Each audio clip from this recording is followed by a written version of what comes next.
ఇకపోతే రాజకీయాల్లో విమర్శలు ఉండొచ్చు, ప్రతి విమర్శలు ఉండొచ్చు, తప్పులేదు. కానీ అవి చాలా హుందాగా ఉండాలి. అప్పుడే ప్రజలు విశ్వసించేటువంటి అవకాశం ఉంటుంది. అంతేగాని మైకు దొరికింది కదా అని చెప్పేసి నోటుకొచ్చినట్టు మాట్లాడితే అదే ప్రజలు తిరిగి రాజకీయ నాయకులకు బుద్ధి చెప్పేటువంటి పరిస్థితులు కూడా వస్తాయని ఖచ్చితంగా చెప్పొచ్చు. ఉదాహరణ చూస్తే నిన్నటి నుంచి కూడా సోషల్ మీడియాలో ట్రోల్ అవుతున్న అంశం సిపిఐ జాతీయ ప్రధాన కార్యదర్శి ఉన్నటువంటి నారాయణ గారు మరి జనసేన అధినేత AP deputy CM Pawan Kalyan గారి గురించి మాట్లాడుతూ ఇష్టానుసారంగా పరుష పదజాలంతో ఆయన దూషించారు. అయితే ఎప్పుడో అవుట్డేటెడ్ ఓఎల్ఎక్స్ బ్యాచ్ అయినటువంటి నారాయణ గారేంటి AP deputy CM young and dynamic లీడర్ని దూషించడం ఏంటి అని చెప్పేసి జనసేన వాళ్ళు పెద్ద ఎత్తున సిపిఐ జాతీయ కార్యదర్శి నారాయణ గారిని టార్గెట్ చేస్తూ ఉన్నారు. అయితే ఇక్కడ ప్రధానంగా ఒకటి, నారాయణ గారు మరి చాలా పెద్ద వయసు, సిపిఐ జాతీయ కార్యదర్శిగా ఉన్నప్పుడు చాలా హుందాగా మాట్లాడాలి. ఆయన చూడండి ఒకసారి ఏం మాట్లాడారు.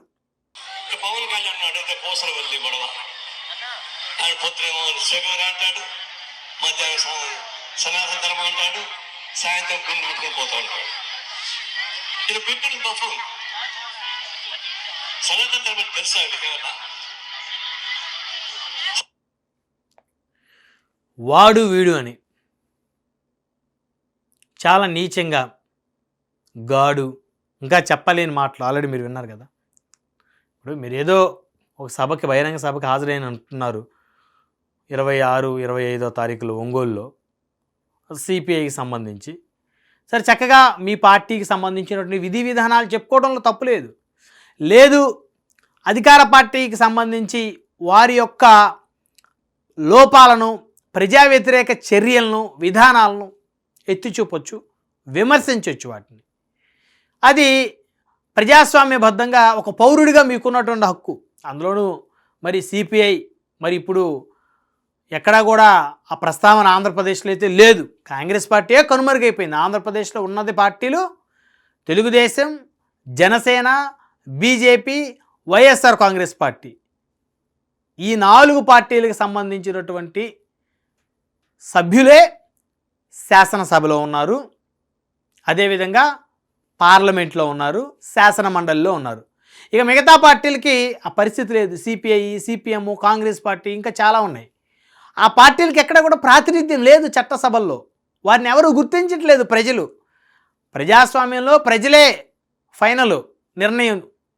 సో వాళ్ళే గుర్తించినప్పుడు ఇక మీరు లీడర్లుగా ఎలా చలామణి అవుతారు? మీ ఓట్ బ్యాంక్ ఎంత? మీకు ఎంత ఓట్ బ్యాంక్ వచ్చింది ఆంధ్రప్రదేశ్లో? ఎంత పర్సంటేజ్ ఓట్లు వచ్చాయి మీకు? ఎంతమంది అభ్యర్థులు పోటీ చేశారు? అసలు మీకు అభ్యర్థులు ఉన్నారా? ఎవరు మీ పార్టీకి ఆంధ్రప్రదేశ్ దశ దిశ నిర్దేశించేది? ఎవరు లేరు. మరి ఎందుకు పెడతారు సభలో సమావేశాలంటే? మరి అదంతా కూడా వారికే తెలియాలి. సభలో సమావేశాలు పెట్టేటప్పుడు మిగతా రాజకీయ పార్టీల వారిని కూడా చందాలు అడిగి మరి సిపిఐ సభలో సమావేశాలు నిర్వహించినటువంటి సంఘటనలు గతంలో ఉన్నాయనేది చాలామంది రాజకీయ విశ్లేషకుల యొక్క వాదన కూడా. సరే, ఆ పార్టీ అధికారంలో లేదు కాబట్టి మరి పెద్ద పెద్ద సమావేశాలు పెట్టాలంటే ఖచ్చితంగా ఎవరో ఒకరు డొనేట్ చేయాల్సిందే, ఫండ్ రూపంలో ఇవ్వాల్సిందే, తప్పులేదు. కానీ మీరు ప్రజలకు ఉపయోగపడే కదా చేయాల్సింది. మీరు అక్కడికి వెళ్ళి ఒక సభలో మాట్లాడుతూ ఉప ముఖ్యమంత్రి గురించి మీరు ఆ విధంగా వాడు వీడు గాడు అని నీచాతి నీచంగా మాట్లాడుతున్నారు అంటే వయసు ప్రభావమా, లేకపోతే ఇంకేదన్నా దురుద్దేశంతో మీరు ఏదో మైండ్లో పెట్టుకొని ఉప ముఖ్యమంత్రిని కావాలని అనాలని చెప్పేసి మాట్లాడుతున్నారా? నిజంగా ఇది చాలా దురదృష్టకరం. ఇవన్నీ కూడా నారాయణ గారు గుర్తుంచుకోవాల్సినటువంటి అంశాలు. ఆయన ఒక బాధ్యత కలిగినటువంటి సిపిఐ, సరే ఇప్పుడు లేకపోయినా గతంలో కాస్త ప్రభావం చూపింది సిపిఐ, సిపిఎం లాంటి పార్టీలు, కమ్యూనిస్టు పార్టీలు ఒక ప్రభావాన్ని చూపాయి, ప్రజల్లో కాస్త చైతన్యం తీసుకొచ్చాయి. దురదృష్టవశాత్తు నాయకులందరూ కూడా కాలగమనంలో కలిసిపోయారు, ఎవరు కూడా యాక్టివ్గా లేరు. సో ఇక బహుశా నారాయణ గారి తర్వాత అంతగా ఈ పార్టీ జెండా పట్టుకునే వాళ్ళు కూడా కాస్త ఐడెంటిఫికేషన్ ఉన్నటువంటి పర్సనాలిటీసు ఆంధ్రప్రదేశ్లో అయితే లేరనే చెప్పుకోవాలి. సో అలాంటప్పుడు మీరు హుందాగా ఉండాలి, తర్వాత తరాన్ని ఎంకరేజ్ చేయాలి. కానీ ఉప ముఖ్యమంత్రి గురించి మీరు ఆ విధంగా దుర్భాషలాడటం అనేది నిజంగా అది చాలా దురదృష్టకరమైనటువంటి ఘటన. అంటే సనాతన ధర్మాన్ని మీరు వ్యతిరేకిస్తున్నారా? భారతీయుడు కాదా మీరు? భారతదేశంలో పుట్టలేదా? భారతదేశం హిందూ దేశం, అందులో డౌటే లేదు. ఇక్కడ భిన్నత్వంలో ఏకత్వం, సో హిందూ మతాన్ని ఎక్కువ మంది ఆచరిస్తూ ఉంటారు, ఎక్కువ మంది హిందూ మతస్థులే. అలాగని మిగతా మతాలను ఎవరిని కూడా తక్కువ చూడటానికి లేదు. ముస్లింలు ఉన్నారు, క్రిస్టియన్లు ఉన్నారు. సో అందరూ కూడా కలిసిమెలిసే ఉంటారు. కానీ ఈ మధ్య కాలంలో సనాతన ధర్మానికి, హిందూ ధర్మానికి జరుగుతున్నటువంటి అన్యాయాల మీద జనసేన అధినేత మరి సనాతన ధర్మ పరిరక్షకుడుగా ఆయన ఉద్భవించాడు. సో మరి ఆయన మతాన్ని, ఆయన ధర్మాన్ని కాపాడుకోవడంలో తప్పేం లేదు. సాక్షాత్తు ప్రధానమంత్రి గారే హిందూ ధర్మాన్ని కాపాడుకునేటువంటి క్రమంలో ఉన్నారు. అలాగని మిగతా మతాలను ఎవరూ కించపరచడం లేదు. ఒకవేళ మిగతా మతాలను కించపరుస్తూ వారిని ఇబ్బందులకు గురి చేస్తూ ఏదైనా చేస్తే అలాంటి చర్యలు ఖచ్చితంగా వారి మీద మాట్లాడొచ్చు. ఇప్పుడు సనాతన ధర్మాన్ని ఎందుకు వ్యతిరేకించాలి? సనాతన ధర్మాన్ని వ్యతిరేకించే హక్కు మీకు ఎవరిచ్చారు? అంటే సిపిఐ నారాయణ గారు సనాతన ధర్మాన్ని మీరు వ్యతిరేకిస్తున్నారా?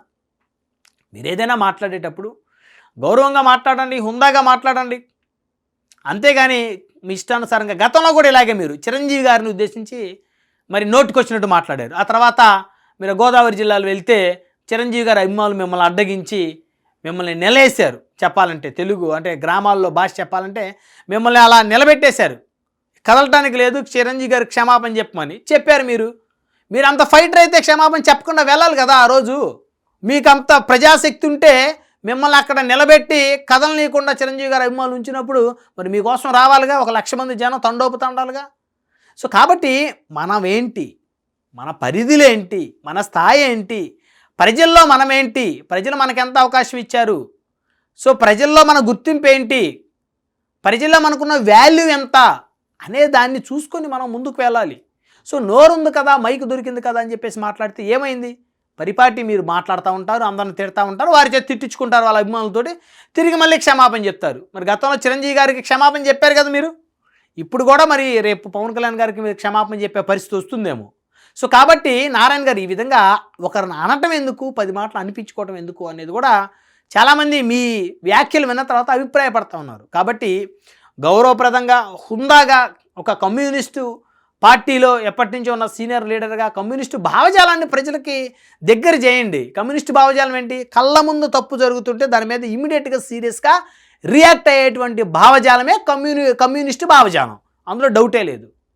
సో ఇమీడియట్ రియాక్షను రాజకీయ పార్టీ నాయకుల్లాగా లోపల ఒకటి బయటకు ఒకటి మిగతా పార్టీలాగా వారి రాజకీయానికి ఇబ్బంది లేకుండా చేసేది కాదు. కమ్యూనిస్టు భావజాలం అంటే కళ్ళ ముందు తప్పు జరుగుతుంది, అది తప్పు అంటే ఇమీడియట్గా తప్పు అని చెప్పి ఫైట్ చేస్తాడు, అతనే కమ్యూనిస్టు, కామ్రేడ్ అంటారు వాళ్ళని. మరి మీలో ఆ స్ఫూర్తి ఎక్కడికి పోయింది? సో కాబట్టి అధికార పార్టీలో ఉన్నటువంటి వారి యొక్క లోపాలను, లేకపోతే వారు ప్రజా వ్యతిరేక విధానాలు ఏదన్నా కొనసాగిస్తుంటే వాటి మీద మీరు మాట్లాడవచ్చు. కానీ మీరు ఈ విధంగా డైరెక్ట్గా ఉప ముఖ్యమంత్రిని వాడు వీడు గాడు అని చెప్పేసి మాట్లాడటం అనేది నిజంగా దురదృష్టం. అది మీ వయసుకు కూడా తగదు. సో కాబట్టి ఈసారి మీరు మాట్లాడేటప్పుడు కాస్త ఆచితూచి మాట్లాడితే బాగుంటుందనేది అందరి యొక్క అభిప్రాయం, ప్రత్యేకించి మీ పార్టీ కార్యకర్తల అభిప్రాయం కూడా. ఎందుకంటే ఉందే తక్కువ మంది కార్యకర్తలు, అందులో మీరు ఈ విధంగా మాట్లాడుతుంటే మీ పార్టీలోకి రావాలనుకున్నవారు కూడా రాకుండా పోతారు. కాబట్టి కాస్త ఆచితూచి మాట్లాడాల్సినటువంటి అవసరం ఉంది.